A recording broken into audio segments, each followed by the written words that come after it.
He's going to be on the attack, probably into the source this time around. He's going to look to the inside late. He looks. He's looking, but he's not quite. Is he going to send it? It's close enough, but is it going to be side by side down into Eau Rouge? I don't think he's quite got the straight line speed there. He was looking to squeeze, wasn't he? He's still looking to squeeze. He's still looking to squeeze, and he's going to do it up the inside. Eau Rouge and overrunning. And what a move from Julian Andlauer. Brilliant stuff. That was so brave. And he was trying to pick up a bit of side draft from the car. That's why he was so close to him. He kept his foot in there. I didn't think he was going to do that, but he pulled it off. Amazing. And these are drivers of identical FIA ranking. Julian Andlauer didn't become a factory Porsche driver, is a gold, probably is going to create himself a platinum ranking by the end of the season. But Paul-Luc Qatar is a gold ranked driver as well. He's got bags of experience.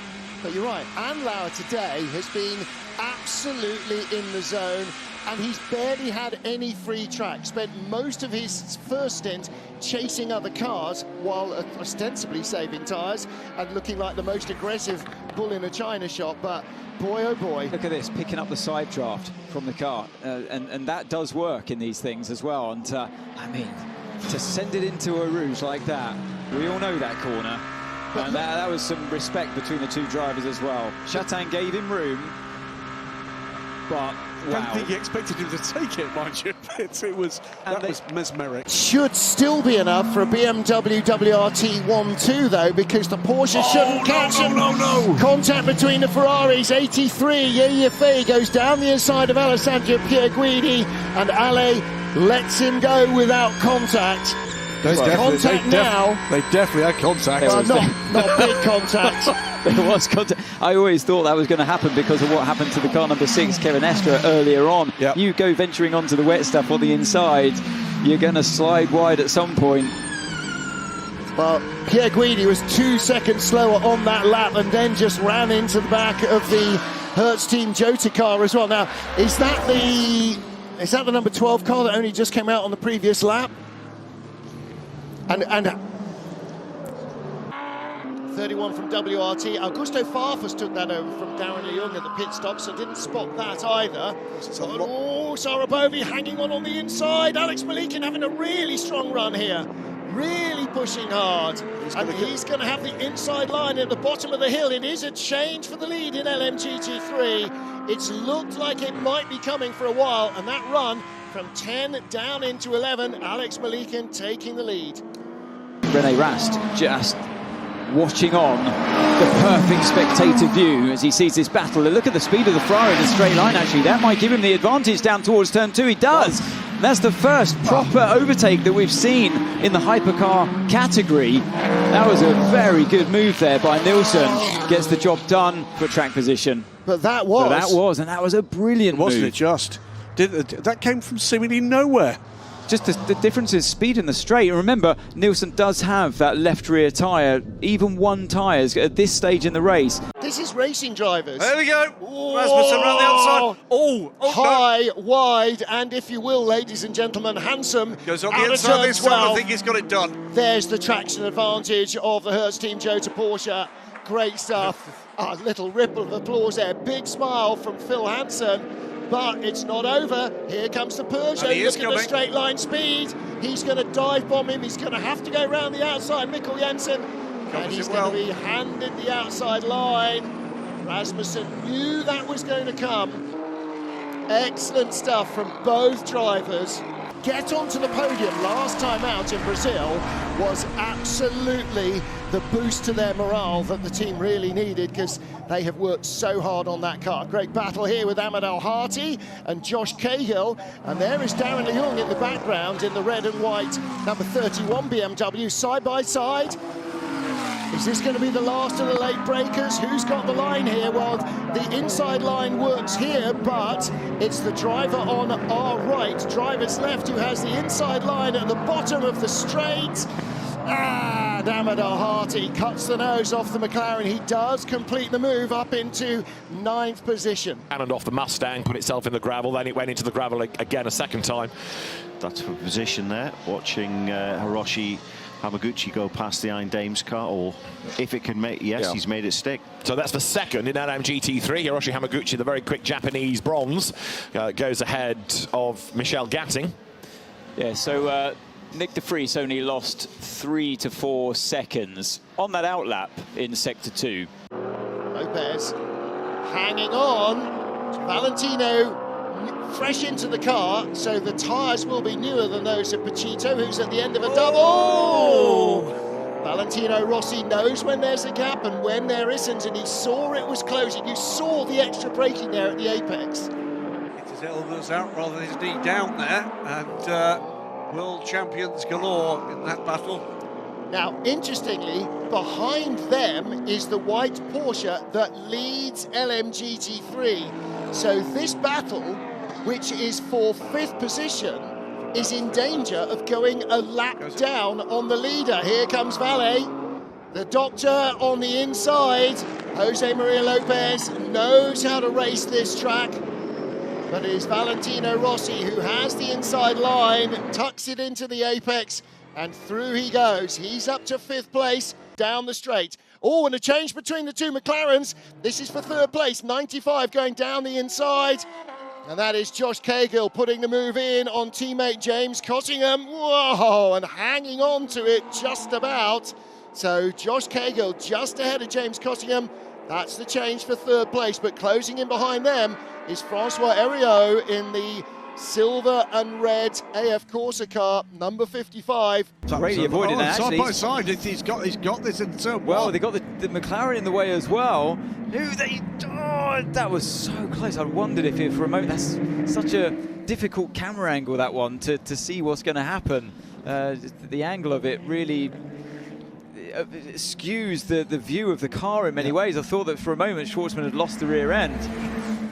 See it again, it was way over. So it would have been right. much more of a simple move without the McLaren in the way there. So Schwartzman had to pick his braking zone, not just to get past the Toyota, but also through the inside on the McLaren. Absolutely. And these GT drivers, they've got their eyes everywhere today. I think he's lucky. He's got a bright yellow car. I'll tell him that. That's way over to the right-hand side. He's still got wheels over the white line, so absolutely. he's allowed to be there. And again, Kobayashi took it right to the limit. And again, the apex of turn 1, also with wheels on track, easily.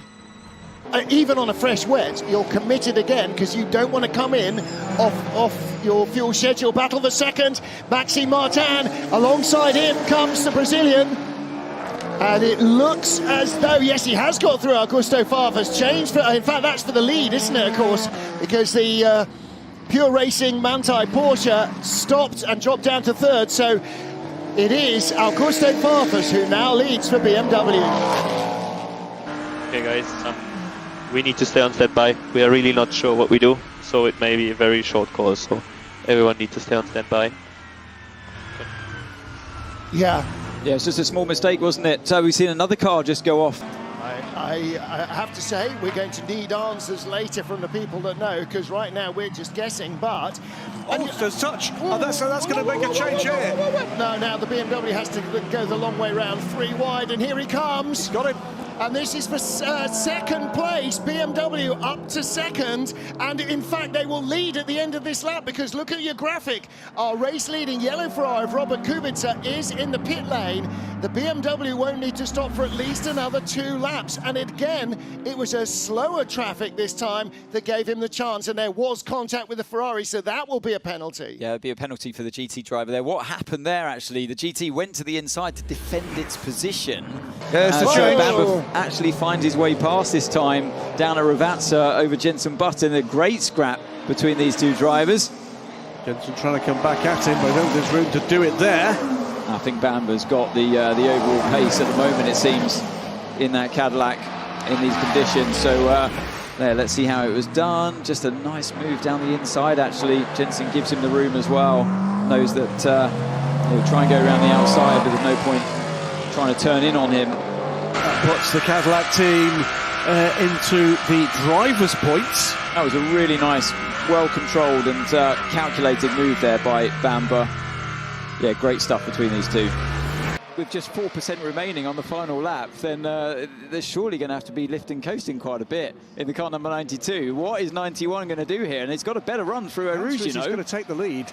You know, this is a different commercial deal entirely, and there's no doubt in my mind, look at the name on the front of that car. Does the lift and coast come? That's the big question. If it does, then you're going to see an overtake. If not, they're confident they can make it through to the end of the race, and I think the lift and coast does come, and we see a change of place. Richard Leeds is going to take it anyway, because he's Richard Leeds. It's a platinum driver in that second car, and he takes the lead on the last lap. It is still going to be a Manthey Porsche 1-2. Back onto the straight we come. The yellow Ferrari of Robert Kubica ahead of the Cadillac of Earl Bamber. Lawrence Van Toren, Hunter Killer mode behind in the Porsche. Let's ride on board with him. He goes wide as well, and that's where the mistake came from the Ferrari on the last lap. He made less of a mess of that. He knew he was going to run wide. Behind them, Mick Schumacher in the Alpine. There's the 50 Ferrari of Nick Nielsen. 2 to 3 seconds faster than anyone the last lap. Estra made a small mistake going through Indianapolis. That allowed Pierre Guidi to make the run on him down towards Arnage. That Porsche is not as quick as the Ferrari, but it's very wide. I guarantee there was a radio message going, he hit me, he hit me. Yeah, we saw it, Kevin. Yeah, here comes the Ferrari. He's got a run on Est. And a little bit of afters, and here we go again. Back on the inside goes Est. He had the line for the corner.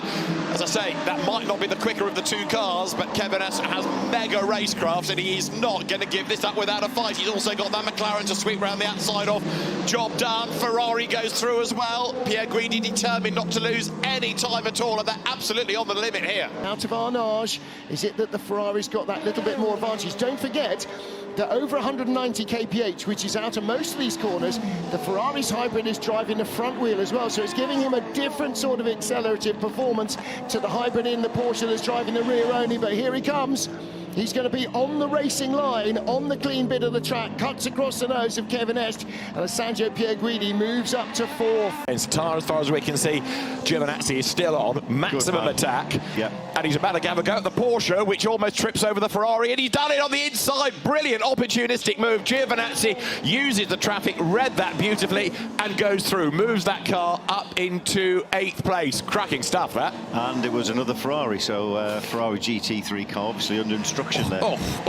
How dare. How cynical we're becoming in early hours of the morning. So, really good effort that by Giovinazzi. And having cleared the Porsche, he starts to get away. We understand as well that 311 Cadillac is 2 laps away from a pit stop for slicks. Right, Anthony Davidson, have a look at this. What a move. Yeah. I don't know if you can hear me. I can. You hear me? Yes. Oh, I can't hear myself. I'm on a different headset. All very strange. Yeah, that was just opportunistic in the traffic there. Well read, well judged by the Ferrari. So, yeah, found his way through and seems to have the speed as well. 3, 2, 1. Full course yellow removed. 2 really close battles going on here. He's got the jump on the Ferrari. He's going to get the 2nd place away from the 50 Ferrari. Nick de Vries with a phenomenal restart straight by him, and just going past us was a battle with the number 20 BMW right up the gearbox of the 83 Ferrari. So how has that happened? That was an amazing restart from Nick de Vries. Totally caught Molina napping, and I'm sure Molina's going to be questioning when the full course yellow button was released that limits the car to 80 kph. I'm sure the steward's going to be looking at that one with microscopic detail. Absolutely right, and it's the same getting down to 80k by the time 0 is cut. So getting down to speed is crucial. Releasing it and not anticipating the 0, that's crucial as well. He was shaping up for something into the Porsche curse, but couldn't make it stick. Side by side, 2 P2 cars. That is the Punis racing car going past the Cool racing car. That is a lapped car, though. Well, brave stuff, though, wasn't it, by Matthias Besch, number 65, for Olivier Panis' team in the leading grey and yellow car. Down to the Ford chicane they come. Unlaps himself from the 2nd and 3rd place battle.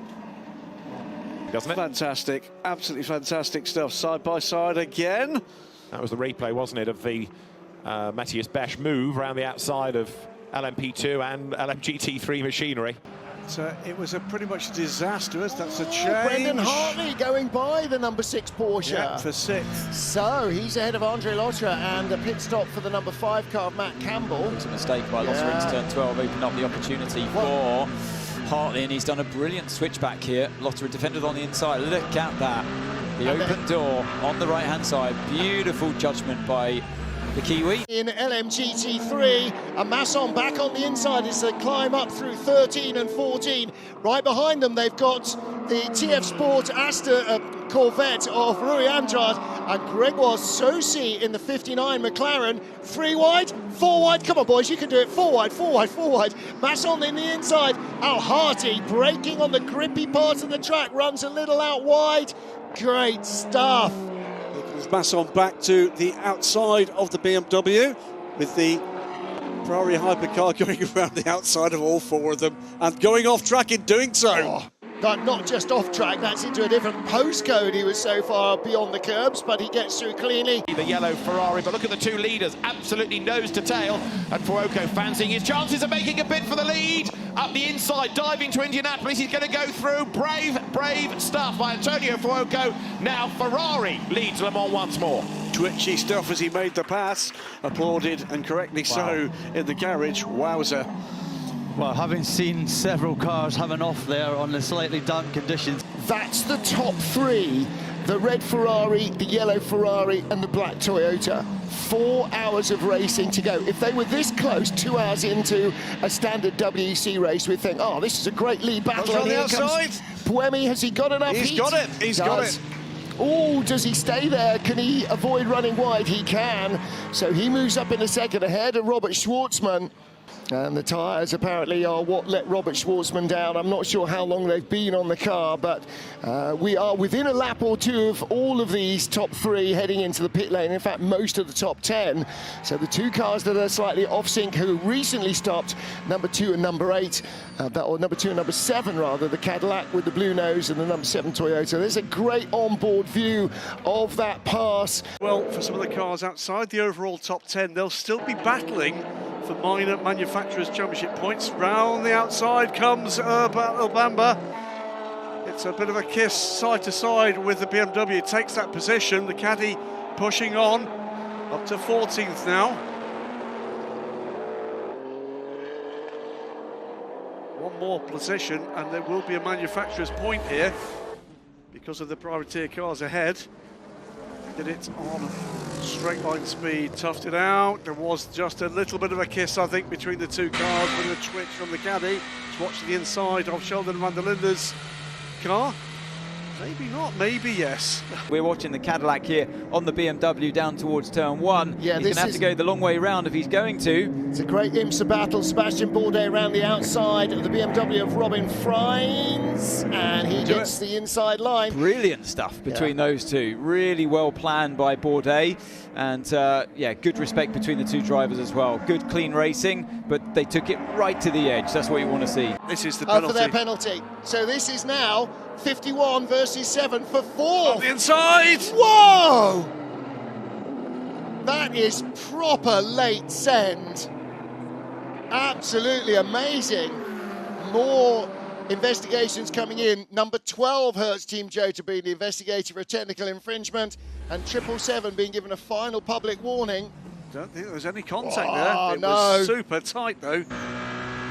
What do they say? Put a stamp on and send it. I'm pretty convinced. Now, where are we? The 95 car of... I'm saying there was no lift and coast from the number 7. And that's the difference. That is the difference between having to lift and coast and not having to lift and coast. That was a full send from the number 7 Toyota.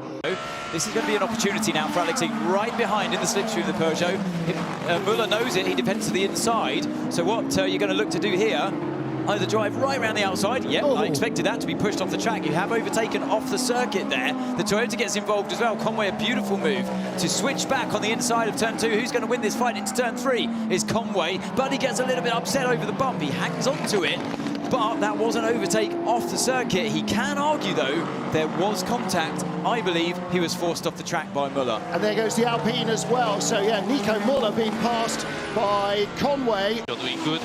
save some energy. We are well. He's doing really well. Giovinazzi driving a real blinder at the moment, and he's through into the lead. So I don't know if that was, I don't know if he was allowed through there by Nielsen, but it looks like Nielsen is on the attack again. So I'd say that Giovinazzi's had a go down into Mulsanne, and Nielsen's back around the outside before Indianapolis. This is going to be tight. This had better not go wrong for the two Ferrari drivers. Nick Nielsen on the outside sweeps around back into the lead. And this race, 24-hour Grand Prix of Endurance, is about making it through the 24 hours, but at the fastest possible pace. Nielsen made the mistake in Mulsanne. We talked about that braking zone being tricky, under immense pressure from his teammate. Wow, I hope this is going to continue for 24 hours. 2.2 seconds separates not just these two, but the top three. Corvette coming steaming up the hill there. And Lau's through. Oh, and Lau's through for the lead of the race. Yes, he is. That's why we cut away from the GT battle. Up at the bus stop, Julian Andlauer leads from Fred Makovici now. This is a shot of how it happened. I thought this Lexus was involved, and in a similar way to how Conway lost the position to the Ferrari earlier, there was nothing that Makowiecki could have done there. Well, do you remember when he tried to use the same Lexus before, and the Lexus line took it over in front of Andlauer? Andlauer with two wheels on the curb, and that's at a pretty high speed there as well. Right on board, Ant. Yeah, this is what it looked like. So he's got that gap. That's the critical thing. He sensed it. He downshifted early, gets on the power early, goes the right way this time, and job done. What a move, and well anticipated as well. How did he get the far door handle to make that Porsche narrow enough to get through that tiny gap? I don't think they hated that. But Mick Schumacher could be under pressure here. The Alpine with the Ferrari and the Porsche right behind as they come onto the stretch. Here comes Schumacher. Right behind him is Nick Nielsen. Behind him is Lawrence Vanthoor. They're going three wide. Fantastic. Vanthoor could end up ahead of both of them here. No, Nick Nielsen. Oh, yes, he does. Nick Nielsen outbrakes himself. Two wheels on the white line. Couldn't get the Ferrari slowed down. So Vanthoor goes by, and Schumacher also picks up a spot, in fact, ahead of Nick Nielsen. Yeah, that was actually Mike Conway in the car at the time when he got that VSC infringement. It's going to be Nick de Vries taking that penalty for him. As we ride on board with Caldarelli in the Lamborghini. Thought about going down the inside of the BMW, backed out of it, and now he's under pressure from the Peugeot behind him, who has a look down the inside on the run-up to the Com. That's Mikkel Jensen in the 93 Peugeot, stuck on the inside, makes the pass. And again, when the Lamborghini just breathed off the throttle, climbing the hill, you know what it's like if you're running or cycling up a hill. Any faltering, you don't just lose a bit, you lose a lot. He's got the BMW right in front of him. There was a little bit compromised there on the exit of the final corner, and this is going to give Milesi a very good chance to send it down the inside, potentially into turn one. There was a late move by Milesi. He wanted to show the element of surprise, and he's through. Great move. That is such a great shot of what a hairpin turn that is. If that was flat, that would be a handbrake turn. It's up the hill and down the other side. I mean, that's the peak of the mountain and dropping down the other side. What a great view of that. Great view and a great move as well. Look how aggressive he was in. So the move came just before the braking zone as well, the defensive move. But luckily Milesi reacted. This is what it looked like from on board. There's a move, and I think actually, you know what? That was in the braking zone. Yeah. And that's why we don't like it. Number 2 Cadillac under attack from Will Stevens. That's a good move. Waited long and late, and Earl Bamber did not defend 4th place. So the Hertz team Jota car goes through on the inside, and Bamber might be in tyre trouble because suddenly Lawrence Vanthoor is all over the back of him, Graham, and this could be bad news for the number 2 Cadillac. LMGT3 leader, late send down the inside, but Bamber was in no mind to try and close the door there, was he? No, I think he knew that was done. I think he's in preservation mode at this stage. Pace is beginning to just ebb away here, and not hearing there's got any problem in the car. Might well be tyres here already. Well, look at the top speeds here, over 360 kilometres an hour potentially as a top speed for these cars. Here's the battle for second. Ferrari 51 trying to go up into second place. Antonio Giovinazzi does it. Let's go forward. with brake balance. She can go forward with brake balance. And Richard leads about a second a lap quicker than her as well. So here's the battle for the lead. Is he going to throw it down the inside? He is. The challenge is on for the lead. Franck Pereira should have the knowledge, the confidence, the ability to go by. And Lamborghini lead in LMGT3. But don't forget that that was the second quickest car in qualifying as well. So McLaren really getting on top of that car here. Yeah, big calling card for things to come, I'm sure, for this effort. Ben Barker pits for the final time in the grumbly 77 Ford Mustang, the turquoise car. And look at that, the precision required to keep the car out of the gravel. Defended long and hard, was not giving that one up in a hurry, Gregoire Saucy. Evenly matched, these cars, by homologation, have to be identical, but he's dragging up to the rear of the 38 This could cars. be it. This could be it. Yeah, he's got to make it now. Does it reasonably easily, eventually. Got a great toe. Should be able to put the hammer down and reinforce that positional change. Matt Campbell then up into 6th place overall.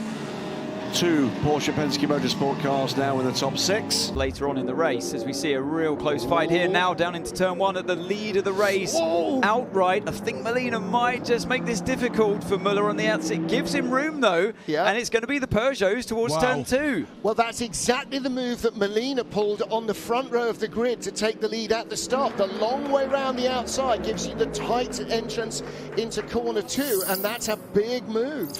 I spoke to some of the Peugeot mechanics and engineers a few days ago. I said, how's the car looking for this year then?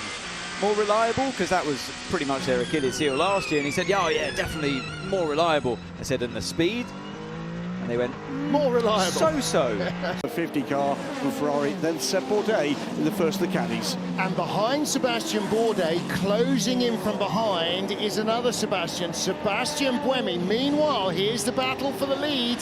Niklas Nielsen steams by Lawrence Van Tor. That's not a performance advantage, that's getting the run out of the second chicane. And right behind them is the Cadillac. Sebastian Bourdais, the yellow nose, is right underneath the splitter almost as they come out of Mulsanne corner, back through the LMGT3 field for the second time. Yeah, Bourdais would have benefited there because he could attack that corner on the racing line as the other two were overtaking and working their way around a GT car. And behind we can see Sebastian Buemi. We're going to have the 2 Sebs nose to tail anytime soon.